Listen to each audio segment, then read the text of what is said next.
سے بڑے ظالم تم لوگ ہو جب تمہارا مولوی جمعے کے ممبر پہ یہ آگے کہتا ہے قرآن حدیث ڈائریکٹ نہ پڑھنا گمراہ ہو جاؤ گے. مجھے بتائیں کہ اس سے بڑی قرآن کے ساتھ دشمنی کیا ہو سکتی ہے؟ کلپ نہیں آپ لوگوں نے دیکھے؟ میں نے انہیں گن پوائنٹ پہ کہا کہ تم یہ بولو تاکہ میں تمہارے خلاف کلپ بناواں. پھر خود بولا ہے نا انہوں نے کہ قرآن حدیث آپ نے ڈائریکٹ نہیں پڑھنا گمراہ ہو جاؤ گے.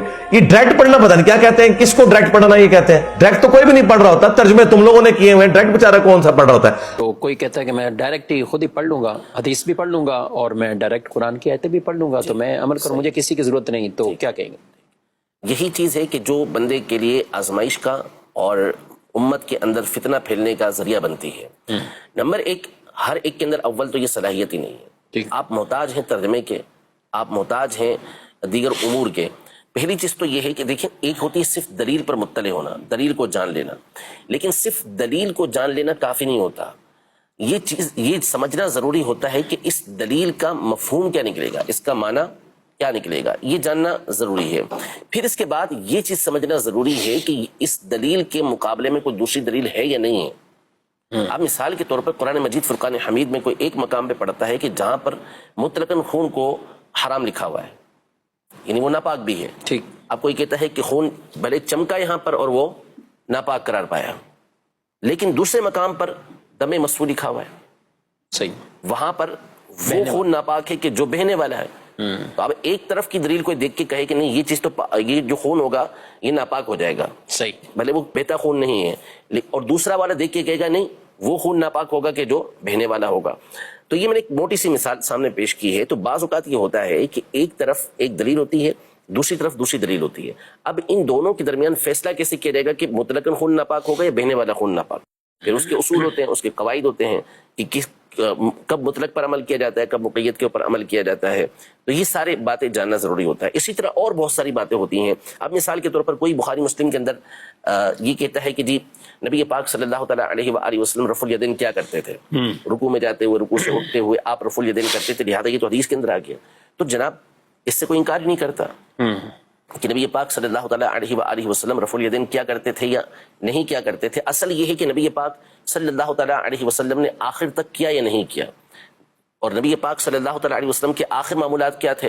تو وہ پھر احادیث طیبہ جو جامع ترمذی کے اندر, سنن نسائی کے اندر موجود ہیں, اور خود صحیح مسلم کی سیدنا جابر بن سمورہ رضی اللہ عنہ کی حدیث مبارکہ جو خاص نماز کے اندر سے متعلق ہے, سنن نسائی کے اندر موجود ہے, وہ نماز کے اندر سے متعلق ہے, جس میں نبی پاک صلی اللہ علیہ وسلم نے رفع الیدین کرنے سے منع فرمایا.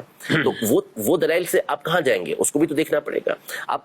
آپ کسی حدیث پاک کے اندر دیکھ لیں کہ نبی پاک صلی اللہ تعالیٰ علیہ وسلم کا یہ لکھا ہوا کہ وہ سینے پہ ہاتھ باندھتے, حالانکہ پوری دنیا کے اندر کوئی بھی اماموں میں سے کوئی بھی سینے پر ہاتھ نہیں باندھتا تھا, ٹھیک ہے, اور اب بھی نہیں باندھتا کوئی بھی, صرف چند افراد ہی اس کو باندھنے والے آپ کو ملیں گے. لیکن دوسری طرف صحیح حدیث مبارکہ جو موجود ہے مصنف ابن ابی شیبہ کے اندر, جس میں حضرت سیدنا وائل بن حجر رضی اللہ تعالیٰ عنہ نے نبی پاک صلی اللہ علیہ وسلم کو دیکھنے کا بیان کیا کہ میں نے خود نبی پاک صلی اللہ علیہ وسلم کو دیکھا, اور اس کی سند بالکل ٹھیک ہے, جس میں آپ نے فرمایا کہ نبی پاک صلی اللہ علیہ وسلم نے نماز میں ناف کے نیچے ہاتھ باندھے ہوئے تھے.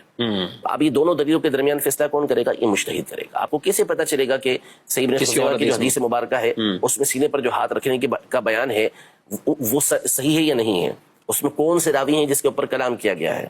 تو یہ کون بتائے گا ساری چیزیں؟ یہ ظاہر سی بات ہے کہ جو ائمہ ہوں گے وہی اس چیز کا فیصلہ کر کے گئے ہیں, وہی بتا کے گئے ہیں کہ اس کا معنی کیا ہے اور اس کا مطلب اور مفہوم کیا. اس طرح کی بہت ساری مثالیں جو ہی عقائد و نظریات کے اندر آپ چلتے چلے جائیں تو وہ آپ کو قرآن مجید فرقان حمید میں بہت سارے ادلہ ایسے ملیں گے کہ جو مطلق ہوں گے, جس میں کوئی قید بیان نہیں کی گئی ہوگی, لیکن دوسرے مقامات پر اس کی وضاحت کی گئی ہوگی. تو یہ ساری چیزیں اپلیکیشن آپ کو نہیں بتائے گی. گوگل ہو یا کوئی اور اپلیکیشن ہو, یہ یاد رکھیں کہ یہ سرچنگ انجن ہے یا پھر یہ سرچ کی اپلیکیشن ہے.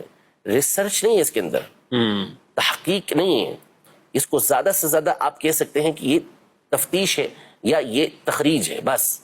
یونیورسٹی کے اندر آپ کوئی مقالہ پیش کرتے ہیں ایم فل کا یا پی ایچ ڈی کا, گوگل سے ساری چیزیں اتار کے دے دیں, قبول ہی نہیں ہوگا آپ کا جب تک آپ کسی ممتحن کے تحت جو آپ کا نگران ہوگا, جو آپ کے مقالے کو دیکھنے والا ہوگا, آپ کو ریسرچ ورک بتائے گا, اور جو پیٹرن ہوگا وہ بتائے گا کہ اس کا منہج کیا ہے, کس انداز میں آپ نے یہ تفتیش اور تحقیق کرنی ہے, تو آپ کی یہ بات مقبول ہوگی. کبھی قبول نہیں ہوگی, آپ اس کے بغیر کبھی M Phil P H D کر ہی نہیں سکتے. تو یہ چیزیں جو آپ کہہ رہے ہیں نا, اپلیکیشن ہو یا یہ گوگل انجن ہو یا کوئی اور انجن ہو, تو یہ ساری کے سارے زیادہ سے زیادہ یہ سرچ کے لیے ہوتے ہیں, اور پھر سرچ کے لیے بھی علم چاہیے ہوتا ہے. صحیح, آپ کہتے ہیں کہ یہ تو سارا سب کچھ دیکھ لیا, ہم مثال دی ہمارے بعض علماء نے کہ جیسے کسی اپلیکیشن کے اندر یا کسی سافٹ ویئر کے اندر لفظ ڈالتے ہیں تو وہ آ جاتا ہے، بہت سارے مقامات پر آ جاتا ہے. اب کسی کو کام دیا کہ بھئی سیاہ ستہ کے اندر امام زہری کی جو روایات ہیں وہ آپ نے تلاش کر کے لانی ہے. کام دیا کسی کو، وہ کیا کرے گا، آ کے سافٹ ویئر کے اندر نام زہری کا لکھ دے گا. اب زہری کی جتنی روایتیں ہیں اس نے جمع کر لی، اس نے کہا کہ میں نے ساری جمع کر لی. تو محترم آپ نے سب جمع نہیں کی. وجہ اس کی یہ ہے کہ آپ نے زہری لکھا، امام زہری کے کئی نام سے روایتیں ہوتی ہیں. وہ محمد بن مسلم کے نام سے بھی روایتیں ملیں گی، وہ ابن شہاب کے نام سے بھی آپ کو روایتیں ملیں گی. اب کم از کم آپ کو ان کے 3-4 نام تو پتہ ہونے چاہیے جس کے ذریعے سے آپ جو ہے وہ الگ الگ مقام سے ان کی روایتوں کو نکال سکیں گے. تو اس لیے اس کا بھی الگ سے ایک علم ہوگا، پھر جا کے آپ اس قابل ہوں گے کہ اس میں سے بھی آپ تلاش کر سکیں اور یہاں مراد کیا ہے، مراد کیا ہے. تو اس لیے یہ آسان کام، ویسے ہی آسان کام نہیں ہے. اور تحقیق اور تفتیش اور پھر اس کے بعد تمام دلائل کو سامنے رکھ کر ان کے درمیان فیصلہ کرنا کہ کوئی آسان کام نہیں ہے. جب ایسے افراد کے سامنے بیٹھیں گے نا کہ جو آپ کو دیگر ادلہ پیش کریں تو پھر آپ کو پتا چلے گا کہ جو دلیل میں لے کے بیٹھا ہوا تھا اس کے اندر کیا کیا سکم تھا، اس کے اندر کیا کیا کمزوری موجود تھی، سامنے دوسری دلیلیں بھی موجود ہیں. صحیح.